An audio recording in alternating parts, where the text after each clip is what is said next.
అందరికీ నమస్కారం.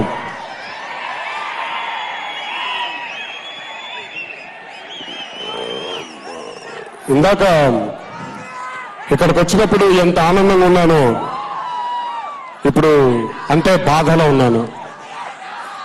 చాలా బాధాకరమైనటువంటి ఒక సంఘటన జరిగింది.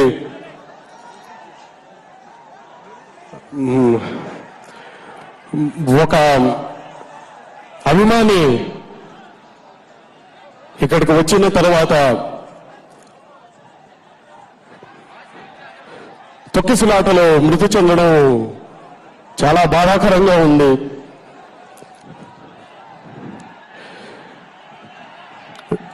మా అమ్మకి నేను ఒకనే బిడ్డని.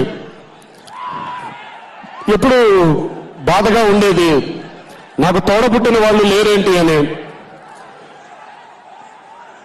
కానీ ఈరోజు ఎంతమంది తోడబుట్టిన వాళ్ళని అప్పచెప్పారు నాకు.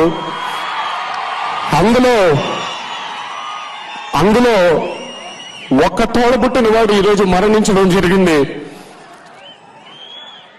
ఇలా ఉంటేనే మనం మీ అందరి పిడికిలి మధ్యలో ఉండే గుండెలు నేను, నా పిడికిలో ఉండే గుండెలు మీరు. అందుకే ఈరోజు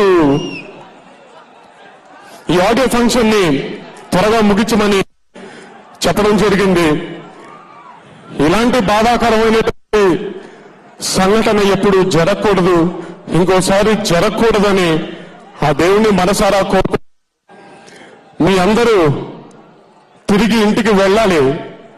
దయచేసి గుర్తు పెట్టుకోండి, మీకోసం ఇంట్లో మీ కుటుంబ సభ్యులు, మీ తోడబుట్టిన వాళ్ళు, మీ అమ్మ నాన్నలు ఎదురు చూస్తున్నారు.